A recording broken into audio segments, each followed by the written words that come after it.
So good afternoon, everyone. We're here for the 2021 executive budget presentation for the city of Jamestown. We are excited to be able to present some of the work that my team and I have been working on over the past several months, trying to put together what is really going to be a very, very difficult year going into 2021. So the intention today is to just provide a higher level overview.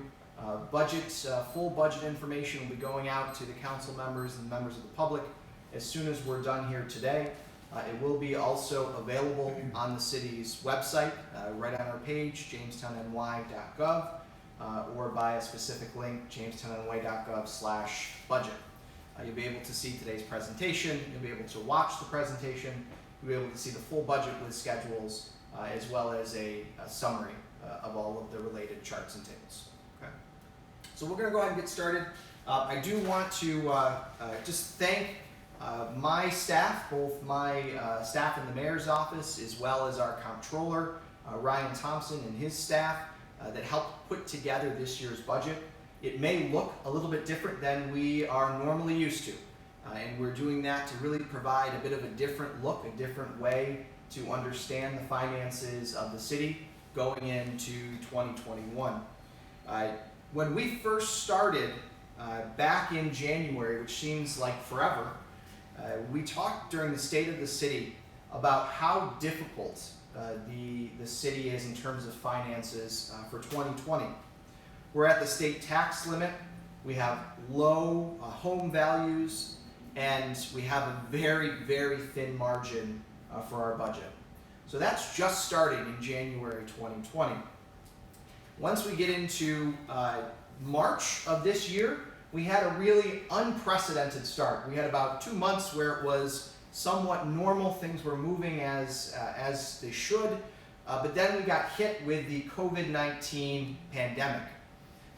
In that, we estimated that we may have a $4 million budget shortfall just in 2020 alone. That was looking at sales tax, that was looking at decreased potential revenues, that was looking at potential decreased state aid. At the time, we had no idea whether we would even receive state aid, and that's been a big source of contention.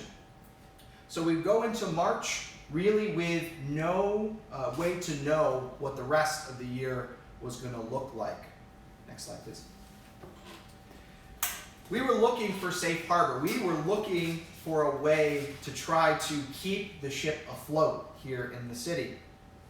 You may have noticed and remembered that we produced a COVID financial restructuring plan very early on. It cut right off the bat $1.2 million from our 2020 budget. We then started to understand that there was going to be a withholding of state aid, so we started looking at making additional cuts in terms of the money we received from state aid. We were looking at potential widespread layoffs on top of a lot of other structural challenges. Rates going up all over for expenses, increased PPE, as well as other additional costs left and right. We now have a little bit clearer picture as we go forward, which is great, but it still leaves us in a very difficult position. We estimate right now that just by year end, we are looking at about a $1.5 million deficit in the city, which would translate into next year. It causes a huge problem. Next slide. So here's what we're going to do looking forward, because that's what matters most. How do we deal with everything else in the budget for 2021? Well, there are a couple things I'm going to talk about briefly, and we'll go into more depth. But mainly, this is an opportunity to envision a new way forward for Jamestown. I've asked every single department head to provide a budget that focuses just on core essential services.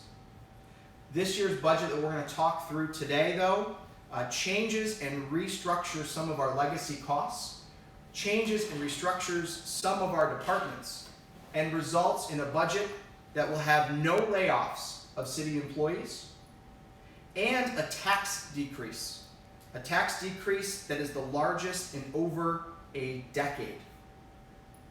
We have a balanced budget. We're not recommending any fund balance use, and we're creating targeted investments to make the city more efficient and more responsive to the residents. We do this by restructuring some of those legacy costs. Just to show you a little bit about what our projected revenues will look like going into 2021, just a brief look. We originally have cut out 20% of all state aid. So we went in with the assumption that we would not see 20%. So many of the revenue, the projected revenues, take that into account. This also includes an additional grant from New York State, which the city has been receiving in the past several years. That is still up in the air, but we've received notification that we can include that in our budget for this year, but at a 20% reduction. So if you look here, just to point out a few things, we'll go through some of the sales tax in particular, but I wanted to just point out how we break down our projected revenues and how much comes from each category. You'll notice that almost 46% comes from our property taxes, which are in many cases guaranteed by the county. The rest of it comes from sales tax and state aid, with others including other departmental revenue, pilot programs, and other local revenue sources. Next slide. Here's a brief look at the expenditures that we are going to look at into 2021.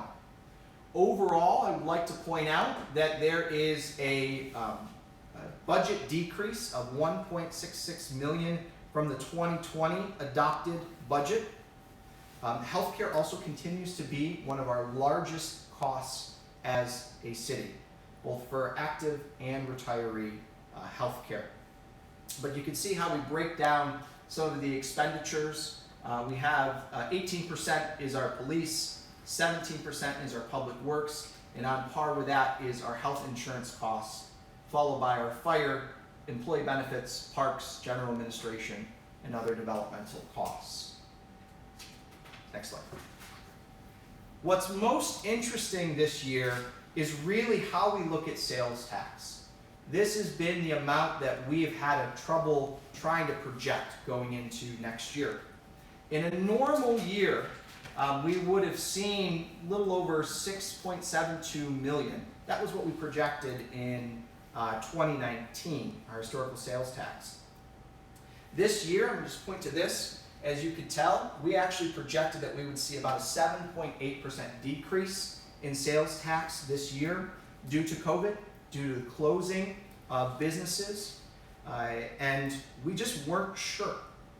However, we did receive some information in the last couple days from the county that it looks like our third quarter sales tax will actually be about $200,000 better than projected. We will most likely end up coming flat to last year in terms of sales tax. What has been interesting, what's given this change, is that we have now seen not only a decrease in some of the in-person sales tax, but a huge increase in internet sales tax, which the state has recently started collecting and now distributing to the municipalities, to the localities. So when we actually went through and tried to adjust for sales tax going into 2021, we set it to slightly higher than 2018. So we didn't set it flat to what it was for 2020. We recognize there will most likely be a small decrease in sales tax, so we wanted to be realistic. So we set it to slightly larger than 2018. So I just want to run through a few budget priorities that we have going into this budget that you'll notice as you start to go through the full budget. So I have 5 kind of main areas that we are looking at. The first ones are overhauled operations. The second one is enhanced technology and cybersecurity. The third is lowering healthcare costs and protecting our retirees. The fourth is controlling our overall costs. And the fifth one is property owner tax relief. Next slide, please. So I want to highlight just a few items for our overhaul operations.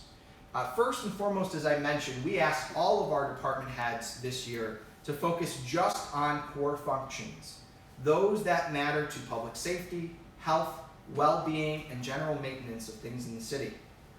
We really need to strip down some of those departments. We've enjoyed a lot of really great perks as residents, as a city. However, it's not going to be feasible for us to continue some of those into next year.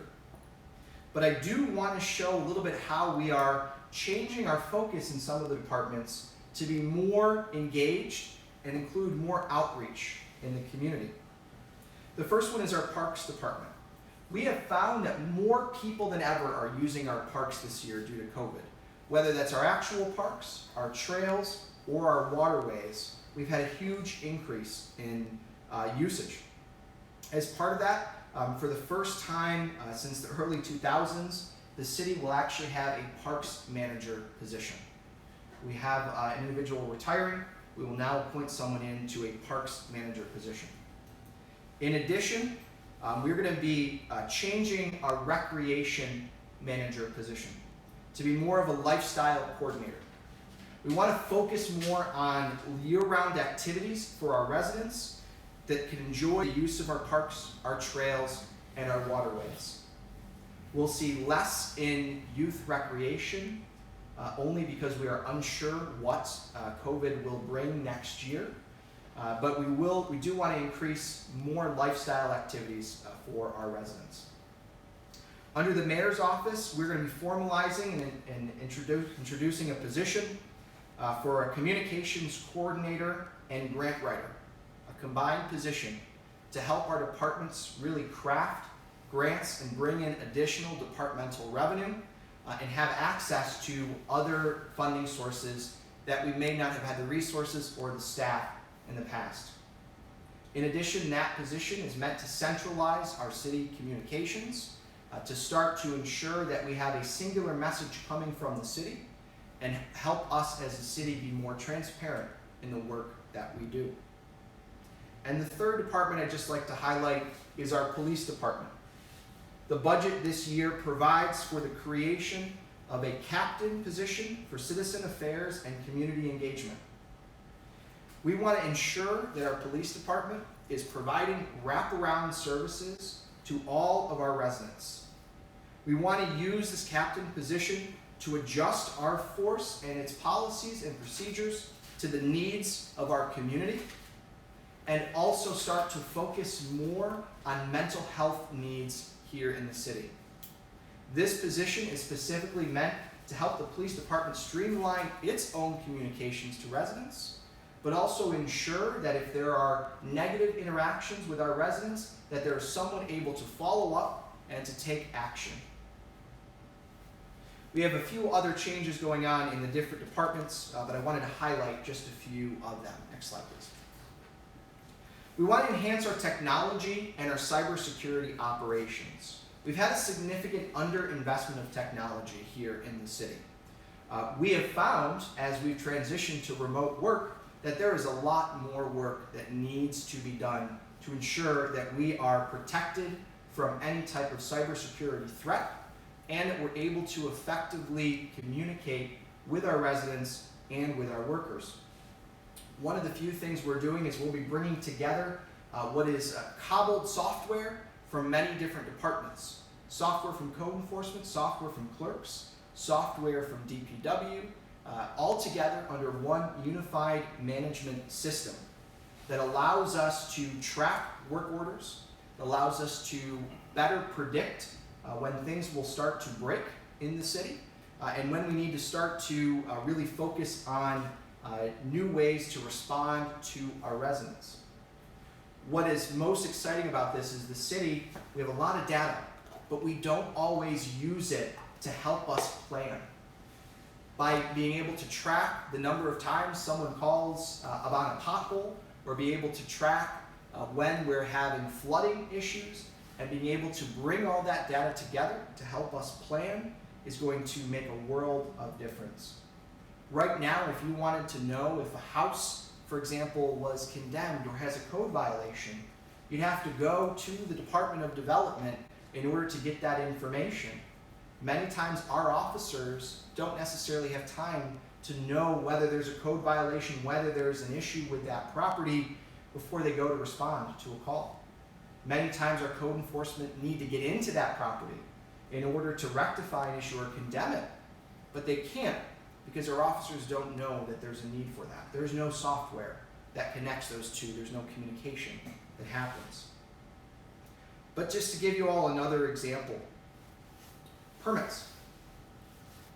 We still use carbon copy forms for permits.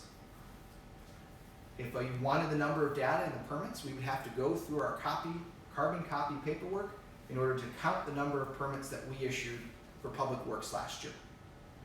This should be simple, easy things that we can automate the process, be able to count that, and more importantly, display that data directly to the public.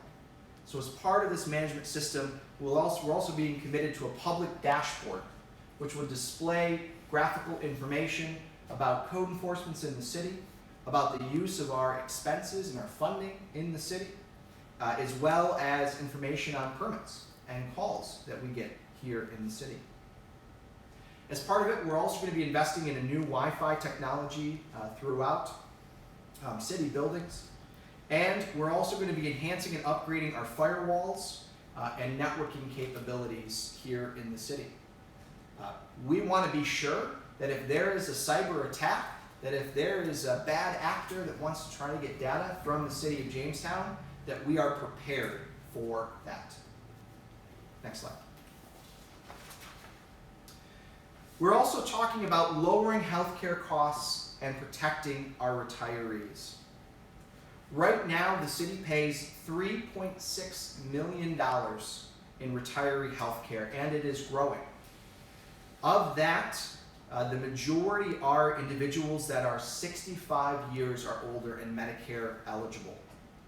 To give you an example, if you're Medicare eligible, you're still paying a Medicare cost through the check you receive from Social Security. On top of that, you are paying the city an additional premium each month for additional health care benefits, plus your copays. On average, a 65-plus retiree will pay $144 per month just for Medicare, and an additional $130 per month for supplemental insurance through the city, plus copays. We want to ensure that our retirees, our 65-plus or Medicare eligible, are able to continue to get the services, the health care that we promise them as a city, but also reduce their costs and reduce our costs as a city. So we're proposing a new Medicare plans that provide comparable city coverage to our 65-plus retirees. In exchange, we will pick up the premium. So that retiree will no longer have a city premium for health care for the rest of their life. They can see any doctor they want. They can continue to go get the prescriptions they need. And all in all, it saves the city $1 million. We're committed to protecting our retirees, but we also need to lower our health care costs and ensure our retirees get comparable benefits. Just to give you a brief overview of what healthcare looks like. In general, if we do nothing with our Medicare eligible retirees, the city is going to pay, in just its city share alone, $6.3 million on healthcare next year. By switching our 65-plus retirees to a comparable Medicare plan, which reduces and gets rid of their premium amount, it saves the city over $1 million. It brings us down to $5.3 million, which allows us to then invest in more capital projects. It allows us to invest in an increase in wages for our active employees. Just to give a little bit more background, we have 354 retirees on our healthcare plan. Of that, 309 are Medicare eligible, which means they are 65 or over. We pay their share, the city's cost of the premium, and they also pay a premium. An average premium for a single person in the city is about $680 a month. The retiree pays about $130 of that premium. So even though it saves us, the retirees still stay protected, and we continue to guarantee that health care for them going forward. Next slide. We're also looking to control our costs and have some responsible budgeting. We've found that our pension costs are going to be going up next year. For our regular employees, we are expecting a 14% increase in retirement costs. And for our police and fire on the retirement system, it's a 22% increase in costs. As part of that, what we are going to be planning on doing is amortizing our pension costs to free up necessary funding that can be used towards capital projects and increase our contingency fund. By amortizing our total costs for the increases in pension, we see an additional $325,000, which we will now add to contingency so that the council can allocate for additional capital programs and projects. I'm really relying on our city council to utilize this additional funding to help fund and choose the capital projects that we need here in the city. Just to give everyone an example of the contribution rates of where they're at, we have New York State Police and Fire, which have gone up tremendously for 2021. To give an additional example for police and fire, Tier 2 employees, last year we had 61% of all of our retirees were in Tier 2 for police and fire. This year, we're projecting for 2021 that we'll only have 56% in Tier 2. For regular employees, non-police and fire, for Tiers 2, 3, and 4, we have 77% are in these first tiers. For last year and projecting into this year, only 61% will be in those first few tiers. So our pension costs year over year are starting to go down because we've seen an increase in retirements across the city. And we anticipate that will continue going into next year. Next one. Our constitutional debt limit continues to remain low. Right now, we're at 34.18% of the constitutional debt limit. We are still low compared to other municipalities, and that still remains low. In addition, we expect a very favorable rate for our additional bonding going forward. Many of you may have known or heard that the city has maintained its A- bond rating going into 2021, which allows us to get, in some cases, a less than 1% bond. Next slide. The last part of this budget includes property owner tax relief. This will be the largest tax decrease proposed in over a decade at 0.72% or 17 cents per thousand. An average homeowner with a $70,000 home will see a decrease in their tax bill of $11.90. And it creates a much larger cushion from our constitutional tax limit. It's something that I cannot stress enough. We are at the limit and we need to come down from it. So we have to do whatever we can in order to make that happen. Next slide. Just to give folks an example of the constitutional tax limit, the 2021 executive tax levy is 97.53% of our taxing power. We can have taxes up to 13.58, and we're proposing it at 13.24. Next slide. This is definitely a very different budget than we've seen in the past. We are asking for a lot of restructuring and changes. As I noted at the beginning of this year, we are very close to falling off the edge. So unless we make some very strong structural changes right off the bat, there's no way that we continue to make it through, even when you add on the COVID-19 crisis and the uncertainty of what next year will look like. We do want to take this time to encourage any of our residents to connect with the city, to get involved, to learn more about the work that we're doing, whether that's through our social media sites or through our website. Again, we will put this presentation on the website at jamestowny.gov for the public to review. In the next coming months, the council will be going through the budget. They'll be receiving their full budget books today with detailed schedules, and they'll be going through to determine what the budget will end up being for 2021. I appreciate everyone being here today to going through this with us. Please know it was a very, very difficult year for us to try to put this together, and we're obviously proposing a lot of changes, but it's a way for us as a city to continue forward, to ensure that we are protecting our workers and that we as a city are doing the best that we can in order to provide relief for our taxpayers. Thank you all. So we'll take any questions